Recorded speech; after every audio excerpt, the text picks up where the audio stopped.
Baik, kita melanjutkan part yang pertama. Kita masuk ke part yang kedua, yaitu kita bahas tentang komponen-komponen vektor.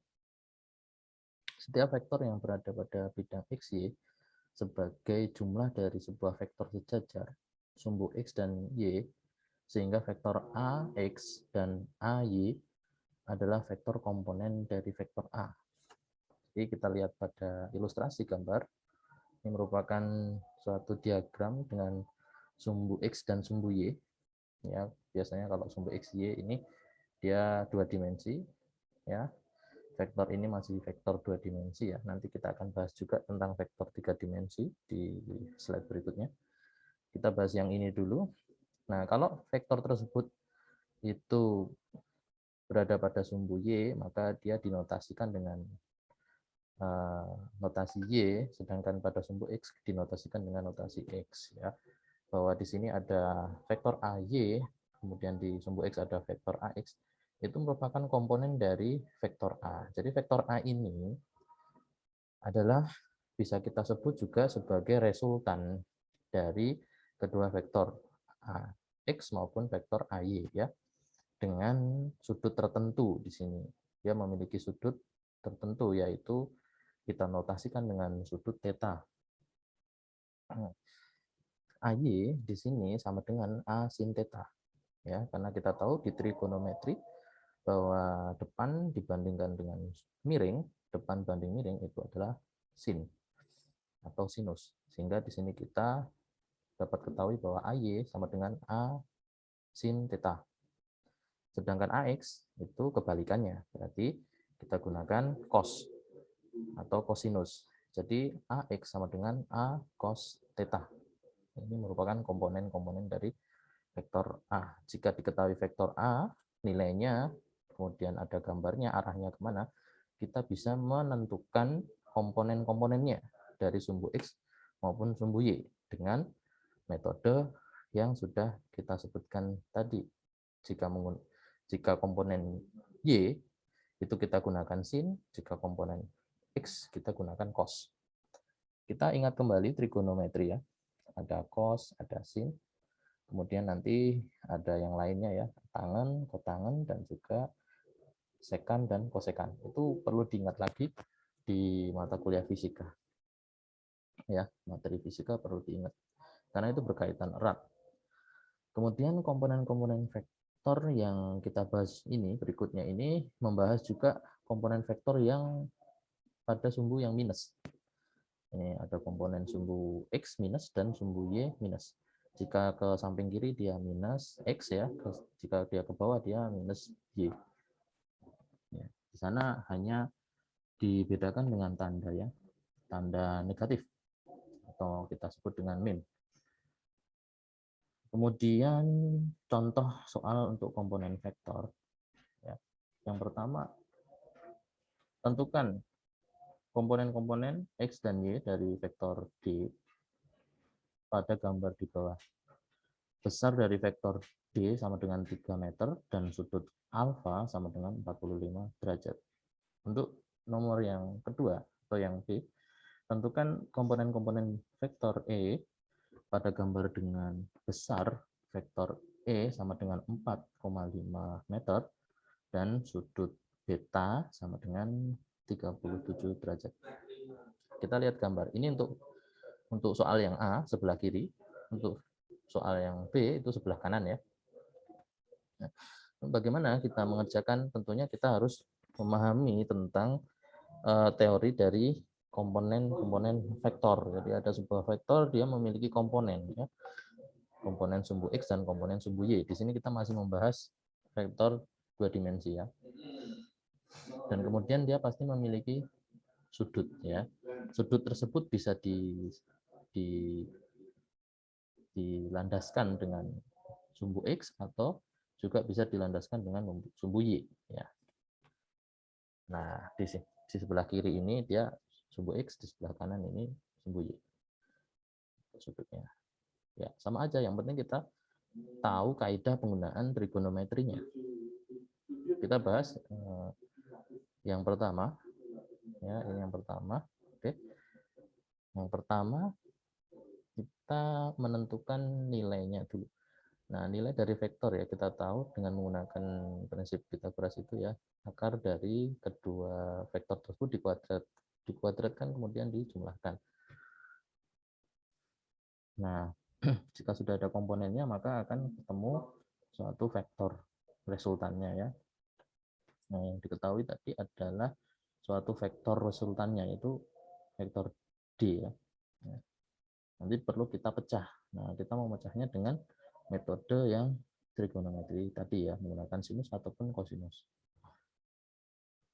Nah, kita perlu ketahui juga di sini itu ada dua sudut ya, dua sudut dalam diagram ini itu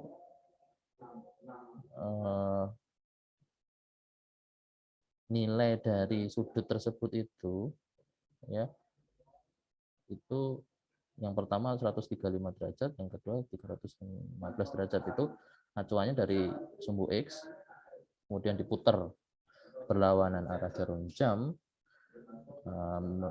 hingga ke garis putus-putus yang dibentuk lanjutan dari vektor A. Kemudian yang 315 itu dari sumbu X ke vektor A yang ada pada gambar ini. Nah, ada dua sudut tersebut. Nah, kita perlu tahu itu juga gitu ya. Jadi tidak hanya nilai dari sudut yang di dalamnya. Nah, sehingga berlaku juga tangen theta ya, tangen theta. Ini sebenarnya masih teori ya. Tangen theta sama dengan AY per AX, dan juga theta merupakan arcus tangen dari AY per AX. Tetanya itu adalah yang 315 ya, di sini ya. Nah, kemudian menggunakan komponen vektor ya. Nah, di sini ada misalkan di gambar ini itu ada resultan R, kemudian komponennya ada A, vektor A, kemudian vektor B, ya, mendapatkan resultan R. Nah, vektor A sendiri memiliki komponen yaitu AX dan AY, kemudian vektor B juga memiliki komponen BX dan BY. Sehingga resultan itu nanti akan memiliki dua, yaitu resultan dari X maupun resultan dari Y. Resultan X sama dengan Rx sama dengan AX plus BX, sedangkan resultan yang Y, RY sama dengan AY plus BY. Nah, komponen dari resultannya sendiri tadi yang sudah saya sebutkan ya, A plus B. Jika untuk 3 dimensi maka berlaku ini ya, AX plus AY plus AZ. Ya, jadi ada sumbu Z-nya. Ini kita bahas nanti ya untuk yang 3 dimensi. Jadi soal ini itu nanti sebenarnya akan kita bahas sendiri ya dalam video tersendiri gitu ya. Dan ini menjadi tugas kalau dalam mahasiswa Dedika Teknologi Mesin ini akan jadikan tugas ya untuk mengerjakan. Jadi kita masih membahas teorinya dulu ya, bukan langkah-langkah pengerjaannya. Nah, kemudian menjumlahkan vektor dengan komponen, ini juga ada contoh soal ya. Ini ilustrasinya di sebelah kiri, kemudian penjelasannya ini di sebelah kanan.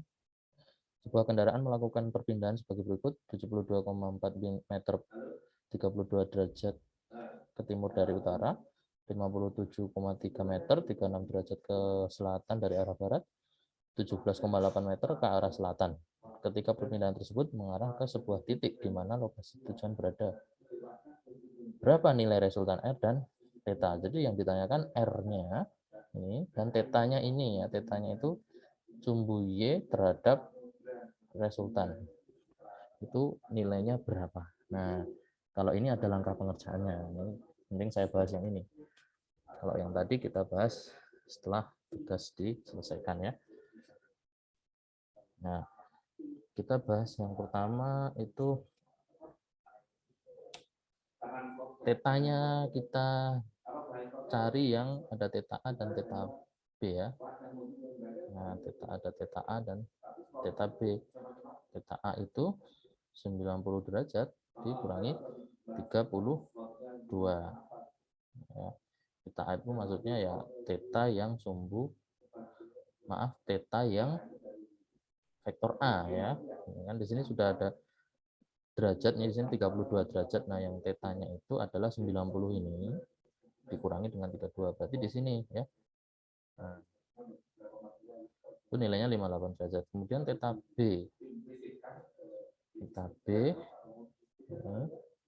Teta B itu di situ ada nilai ini dengan garis putus-putus nih, berarti nilai terhadap sumbu X ya 36 derajat. Nah, berarti ini digunakan. Nah, benar kan, ini dia digunakan untuk ditambahkan dengan 180 karena garis lurus itu 180 derajat ditambah dengan 360. Nah, sehingga dia didapatkan theta sebesar itu. Sebesar berapa? 216 derajat untuk yang theta B-nya. Itu kemudian nanti ada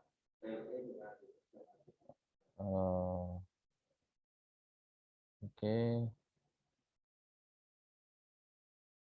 kita cari AX-nya, nilai AX-nya itu.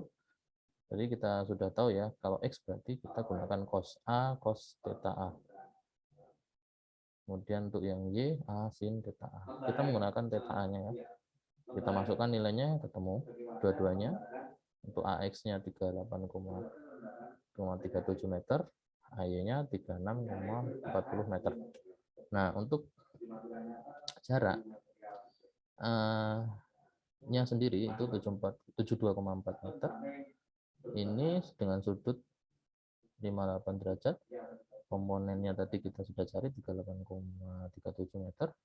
Untuk komponen X-nya, komponen Y-nya 61,4 meter. Nah, yang B ini caranya sangat sama seperti yang ini, hanya nilai theta B-nya yang kita masukkan di komponen B ya. Nah, nilai tetanya berapa? 216 derajat. Nah, kemudian komponennya ketemu dengan menggunakan cara yang sama dengan kalkulator. Nah, kemudian theta C ini 270 derajat. Nah, kita cari, maka di sini mendapatkan komponen X 0 dan komponen Y-nya min 17,8. Nah, kita cari resultan keduanya, Rx-nya min 7,99, RY-nya 9,92. Tinggal kita jumlahkan saja. Kemudian untuk nilainya kita gunakan prinsip Pythagoras, akar kemudian dikuadratkan kedua komponen resultannya, kemudian dijumlahkan, ketemu 12,7 meter. Nah, ini hasil dari nilai resultannya. Kemudian untuk nilai sudutnya, sudut tetanya, kita gunakan arkus tangan dari ini ya, Rx dan Ry-nya. Didapatkan 129 derajat atau sama dengan 39 derajat ke barat dari arah utara. Nah, itu contoh pengerjaan dari soal menjumlahkan vektor dengan komponen. Nah, ini kita sudahi dulu part yang kedua, nanti kita lanjutkan ke part yang ketiga. Terima kasih. Sampai jumpa lagi.